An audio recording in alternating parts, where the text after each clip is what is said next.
Side खबरों के लिए सब्सक्राइब करें फ्लेम मीडिया और उसके बाद बेल आइकन को प्रेस करें ताकि सबसे पहले आपको मिले एक्सक्लूसिव खबरें।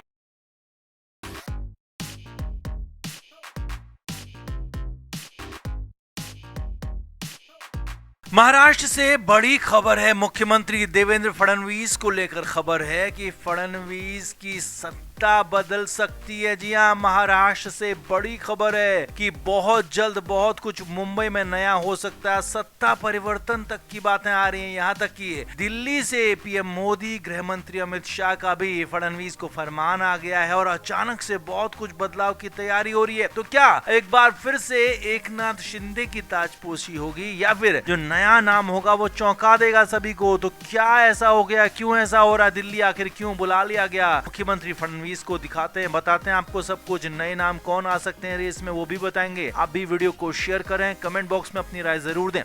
तो महाराष्ट्र के युवा लोकप्रिय मुख्यमंत्री देवेंद्र फडणवीस की सत्ता पिछले एक साल से चल रही है, जबरदस्त तरीके से चल रही है। लेकिन अब बड़ी बात यह है, बड़ी खबर यह है कि मुख्यमंत्री फडणवीस की सत्ता जा सकती है या कहें कि फडणवीस को मुख्यमंत्री पद छोड़ने के लिए कहा जा सकता है। जी हां, बड़ी खबर आपको बता रहे हैं। दिल्ली से बीजेपी नेतृत्व यानी कि अमित शाह, पीएम मोदी की तरफ से फडणवीस को संकेत साफ साफ दे दिया गया। एक बड़े अंग्रेजी अखबार ने इस खबर को छापा है और बताया है कि फडणवीस को साफ साफ कह दिया गया है कि बिहार चुनाव के बाद आपको पद छोड़ने के लिए कहा जा सकता है, आपको मुख्यमंत्री का पद छोड़ना होगा। अब आखिर ऐसा क्यों हो रहा है तो वो भी बताते हैं। खबर यह है कि मुख्यमंत्री देवेंद्र फडणवीस को बीजेपी का राष्ट्रीय अध्यक्ष बनाया जा सकता है। फडणवीस के आरएसएस से यानी कि नागपुर से बहुत अच्छे संबंध हैं और आरएसएस की पसंद भी वो माने जाते हैं। और यही नहीं, बीजेपी की सेंट्रल लीडरशिप यानी कि मोदी और शाह के भी वो बेहद करीबी माने जाते हैं, उनकी भी गुड बुक्स में है। तो ऐसे में फडणवीस बिल्कुल पुख्ता और कंप्लीट प्रोफाइल नजर आ रही है उनकी यहाँ पर बीजेपी का राष्ट्रीय अध्यक्ष बनने के लिए। और इसीलिए खबर यह है कि उनको कहा जा सकता है कि आप पद छोड़ दें। उनको संकेत दे दिए गए, उनको मैसेज भिजवा दिया गया है कि आपको बिहार चुनाव के बाद पद छोड़ना पड़ सकता है और दिल्ली आना पड़ जाएगा। यानी कि दिल्ली आएंगे तो दिल्ली में बैठकर बीजेपी के राष्ट्रीय अध्यक्ष का पद निभाएंगे। अब मुख्यमंत्री फडणवीस अगर जाएंगे तो उनकी जगह कौन आएगा? क्या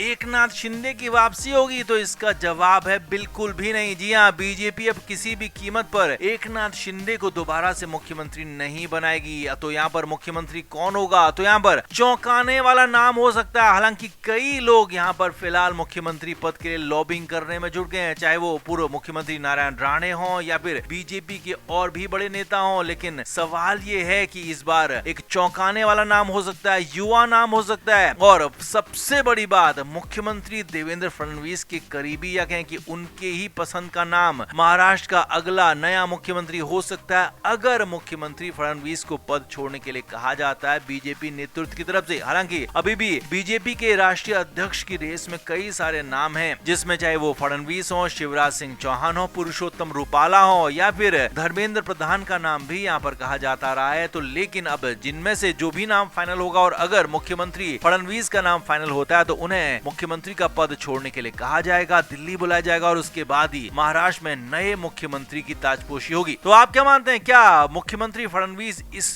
बड़े ओहदे के लिए पूरी तरह से तैयार हैं, राष्ट्रीय अध्यक्ष बनने के लिए तैयार हैं? और अगर हाँ, तो आपकी नजर में कौन होना चाहिए महाराष्ट्र का अगला नया मुख्यमंत्री? आप भी कमेंट करके जरूर से जरूर बताएं, वीडियो को शेयर भी करें।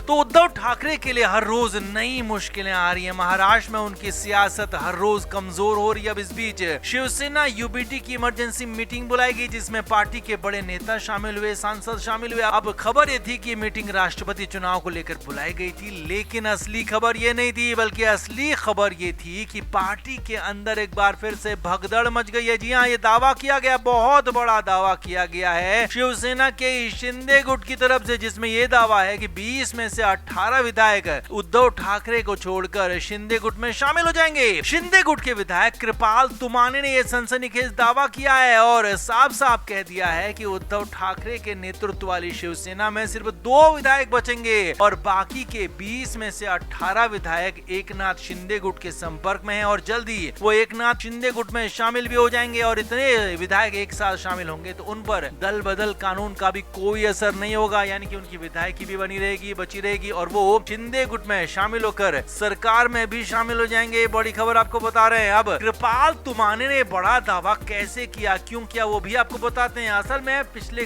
कई महीनों से लगातार ये खबरें आ रही थी कि उद्धव ठाकरे के विधायक उनसे नाराज हैं। लगातार संजय राउत को लेकर नाराजगी पार्टी के अंदर बढ़ती जा रही है और खबर यह है कि इस बार भी संजय राउत को लेकर ही नाराजगी है। विधायक कृपाल तुमाने ने ये दावा और किया कि संजय राउत को लेकर पार्टी के अंदर लगातार गुस्सा बढ़ता जा रहा है और उसी गुस्से में अब विधायकों ने बड़ा फैसला ले लिया है, कर लिया है और 18 विधायक शिवसेना के शिंदे गुट के संपर्क में है। अब दशहरे की तारीख भी तय हो गई है। जी हाँ, दशहरा मेले के मौके पर ये बड़ा ऐलान होगा। पार्टी में प्रवेश समारोह का बड़ा ऐलान यहाँ पर किया जाएगा, बड़ा प्रवेश समारोह किया जाएगा। और कृपाल तुमाने ने ही ये दावा किया कि 2 अक्टूबर को, जिस दिन उद्धव ठाकरे दशहरे के दिन, यानी कि उद्धव ठाकरे जो अपनी बड़ी रैली करते हैं, शिव तीर्थ में बड़ा ऐलान करते हैं, तो उसी दिन उनकी पार्टी को दो फाड़ करने की तैयारी है। क्योंकि शिंदे गुट भी उस दिन दशहरा रैली करता है, तो उस दिन शिंदे गुट की दशहरा रैली में ये 18 विधायक उद्धव ठाकरे को छोड़कर शिंदे गुट में चले जाएंगे, दावा किया जा रहा। अब एक तो इसमें से उनके बेटे आदित्य ठाकरे हो सकते हैं, तो दूसरा कौन होगा ये भी बड़ा सवाल बना हुआ है। तो ऐसे में एक जो मुस्लिम विधायक हैं, क्या उद्धव ठाकरे के वो उनके पास रहेंगे या फिर कोई और होगा, सवाल ये बना हुआ है। लेकिन हाँ, बड़ी खबर ये हो गई है कि दशहरे का दिन तय किया गया है। उस दिन उद्धव ठाकरे की पार्टी में एक और बड़ी तोड़फोड़ हो सकती है। अब हालांकि पार्टी के अंदर विधायकों को मान मनोबल का दौर भी जारी है, इसीलिए इमरजेंसी मीटिंग भी बुलाई गई। लेकिन अब ये मीटिंग कितनी सफल होगी, कितने सफल उद्धव ठाकरे होंगे, ये कहा नहीं जा सकता। लेकिन हाँ, इतना कंफर्म है कि कृपाल तुमाने ने बड़ा सनसनीखेज दावा कर दिया है कि उद्धव ठाकरे की नेतृत्व वाली यूबीटी अब पूरी तरह से बिखरने वाली है, टूटने वाली है। तो आपका इस पर क्या कहना है, आप भी कमेंट करके जरूर से जरूर बताएं, वीडियो को शेयर भी करें।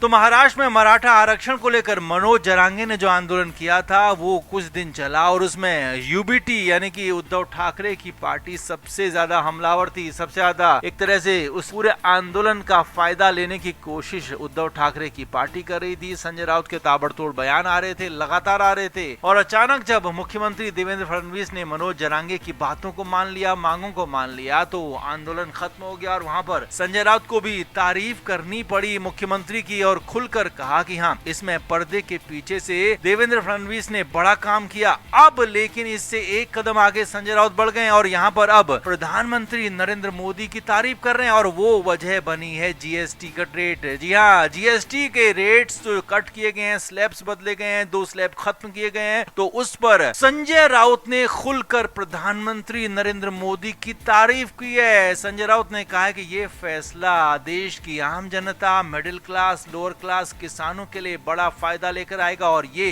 पहले ही हो जाना चाहिए था। हालांकि संजय राउत थोड़े से अपने अंदाज को यहाँ पर लाना नहीं भूले। संजय राउत ने कहा कि ये सब कुछ अगर बहुत पहले होता तो किसानों को बहुत पहले से फायदा मिल जाता, लेकिन अभी भी हुआ तो इससे किसानों को, आम लोगों को, मिडिल क्लास को बड़ा फायदा मिलेगा और ये आम लोगों की जीत है। प्रधानमंत्री मोदी को इसके लिए बहुत बहुत धन्यवाद। अब संजय राउत को रातों रात क्या हुआ कि वो प्रधानमंत्री की तारीफ करने लगे, क्योंकि फैसला कितने ही अच्छा हो, संजय राउत ने हमेशा बीजेपी की, पीएम मोदी की, मुख्यमंत्री फडणवीस की तारीफ नहीं की बल्कि आलोचना ही की। लेकिन इस बार सीधे सीधे पहले सीएम की और अब पीएम की तारीफ कर रहे हैं, तो सवाल ये खड़े हो गए। उसके बाद महाराष्ट्र के सियासी गलियारों को पहचानने वाले, समझने वाले कुछ लोगों ने दावा कर दिया कि अंदर खाने संजय राउत की कुछ डील हो गई है। जी हाँ, ये खबरें बताई जा रही है।